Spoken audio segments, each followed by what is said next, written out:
जय श्री कृष्णा मित्रों, राधे राधे। इस पृथ्वी पर तीन ही रत्न है, जल, अन्न और मधुर वचन।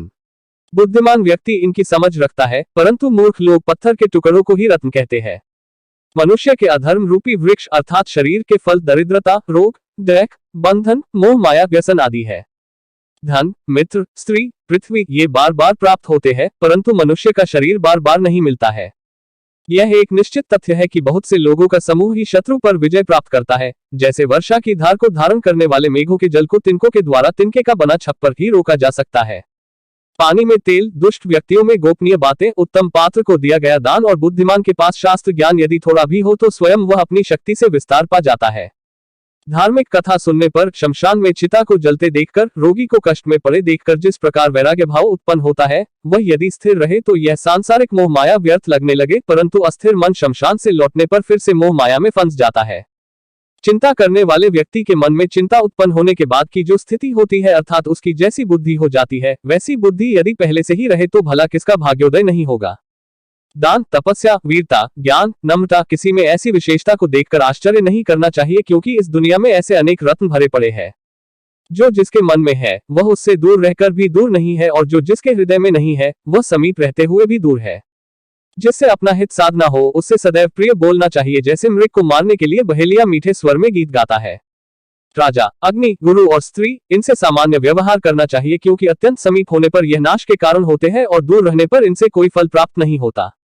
अग्नि, पानी, स्त्रियां, मूर्ख, सांप और राजाकुल से निकट संबंध सावधानी के साथ करना चाहिए, क्योंकि ये छह तत्काल प्राणों को हरने वाले हैं। जिसके पास गुण है, जिसके पास धर्म है, वही जीवित है। गुण और धर्म से विहीन व्यक्ति का जीवन निरर्थक है। यदि एक ही कर्म से समस्त संसार को वश में करना चाहते हो तो 15 मुखों से विचरण करने वाले मन को रोको, अर्थात उसे वश में करो। 15 मुख है मुंह, आंख, नाक, कान, जीभ, त्वक, हाथ, पैर, लिंग, गुदा, रस, गंध, स्पर्श और शब्द। जो प्रस्ताव के योग्य बातों को, प्रभाव के अनुसार प्रिय कार्य को या वचन को और अपनी शक्ति के अनुसार क्रोध करना जानता है, वही पंडित है। एक ही वस्तु को 3 दृष्टियों से देखा जा सकता है। जैसे सुंदर स्त्री को योगी मृतक के रूप में देखता है, कामुक व्यक्ति उसे कामिनी के रूप में देखता है और कुत्ते के द्वारा वह मांस के रूप में देखी जाती है। बुद्धिमान वही है जो अति सिद्ध दवा को, धर्म के रहस्य को, घर के दोष को, मैथुन अर्थात संभोग की बात को, स्वादहीन भोजन को और अतिकष्टकारी मृत्यु को किसी को न बताए। भाव यह है कि कुछ बातें ऐसी होती है जिन्हें समाज में छिपाकर ही रखना चाहिए। कोयल की वाणी तभी तक मौन रहती है जब तक कि सभी जनों को आनंद देने वाली वाणी प्रारंभ नहीं हो जाती। धर्म, अन्न, धन, गुरु का उपदेश और गुणकारी औषधि का संग्रह अच्छी प्रकार से करना चाहिए, अन्यथा जीवन का कल्याण नहीं होता, जीवन नष्ट हो जाता है।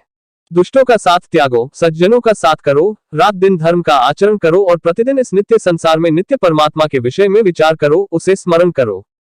जिसका हृदय सभी प्राणियों पर दया करने हेतु द्रवित हो उठता है, उसे ज्ञान, मोक्ष, जटा और भस्म लगाने की क्या जरूरत है।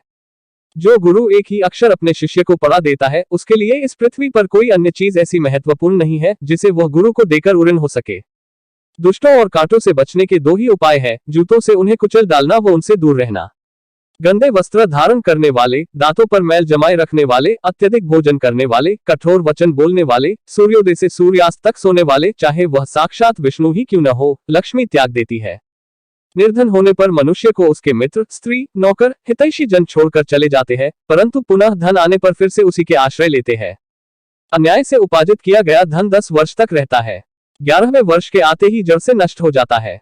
समर्थ व्यक्ति द्वारा किया गया गलत कार्य भी अच्छा कहलाता है और नीच व्यक्ति के द्वारा किया गया अच्छा कार्य भी गलत कहलाता है। ठीक वैसे जैसे अमृता प्रदान करने वाला अमृत राहु के लिए मृत्यु का कारण बना और प्राणघातक विष भी शंकर के लिए भूषण हो गया।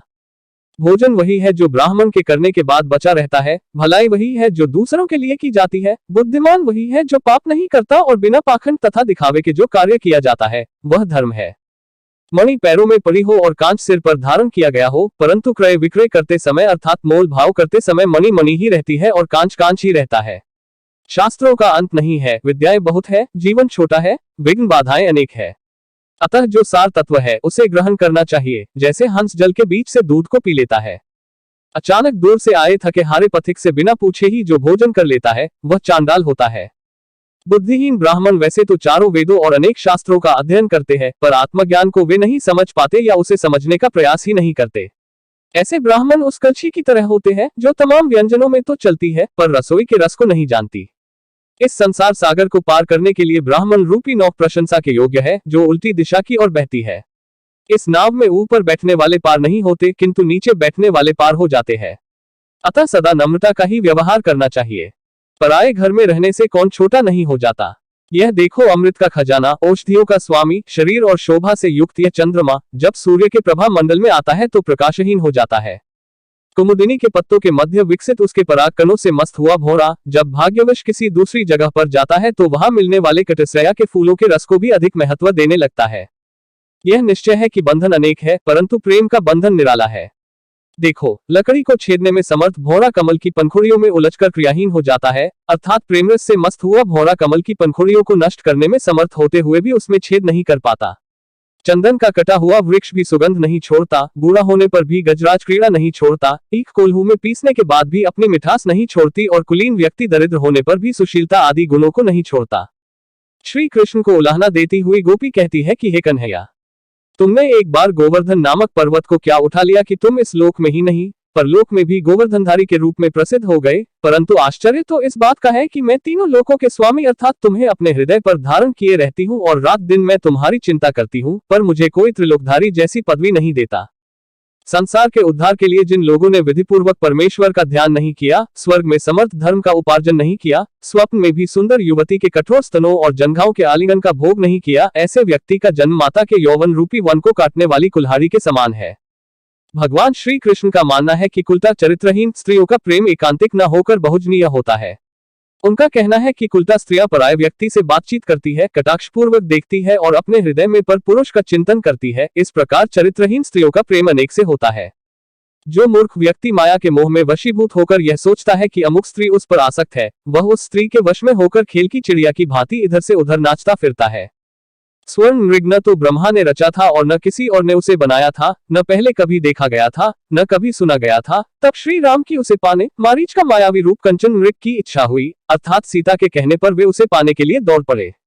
किसी ने ठीक ही कहा है, विनाश काले विपरीत बुद्धि। जब विनाश काल आता है तब बुद्धि नष्ट हो जाती है। श्री कृष्ण का मत है कि व्यक्ति अपने गुणों से ऊपर उठता है। ऊंचे स्थान पर बैठ जाने से ही ऊंचा नहीं हो जाता। उदाहरण के लिए महल की चोटी पर बैठ जाने से कौवा क्या गरुड़ बन जाएगा। गुणों की सभी जगह पूजा होती है, न कि बड़ी संपत्तियों की। क्या पूर्णिमा के चांद को उसी प्रकार से नमन नहीं करते जैसे दूज के चांद को।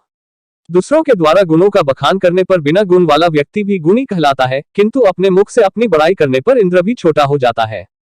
जो व्यक्ति विवेकशील है और विचार करके ही कोई कार्य संपन्न करता है, ऐसे व्यक्ति के गुण श्रेष्ठ विचारों के मेल से और भी सुंदर हो जाते हैं। जैसे सोने में जड़ा हुआ रत्न स्वयं ही अत्यंत शोभा को प्राप्त हो जाता है। जो व्यक्ति किसी गुणी व्यक्ति का आश्रित नहीं है, वह व्यक्ति ईश्वरीय गुणों से युक्त भी कष्ट झेलता है। जैसे अनमोल श्रेष्ठ मणि को भी सुवर्ण की जरूरत होती है, अर्थात सोने में जड़े जाने के उपरांत ही उसकी शोभा में चार चांद लग जाते हैं।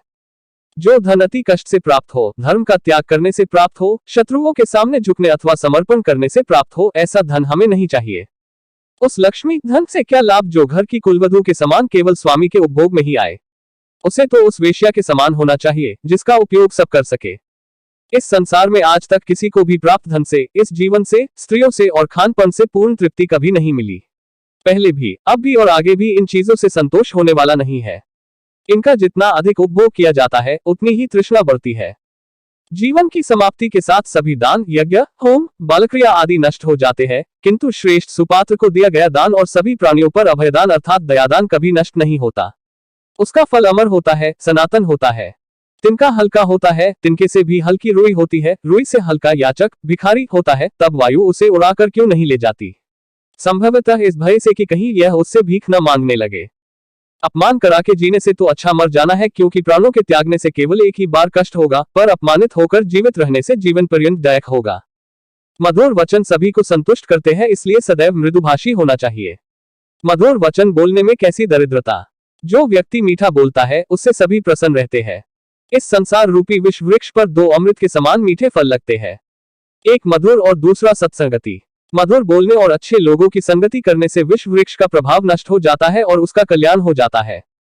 अनेक जन्मों से किया गया दान, अध्ययन और तप का अभ्यास अगले जन्म में भी उसी अभ्यास के कारण मनुष्य को सत्कर्मी की ओर बढ़ाता है, अर्थात वह दूसरे जन्म में भी शास्त्रों के अध्ययन को, दान देने की प्रवृत्ति को और तपस्यारत जीवन को दूसरों के पास तक पहुंचाता है।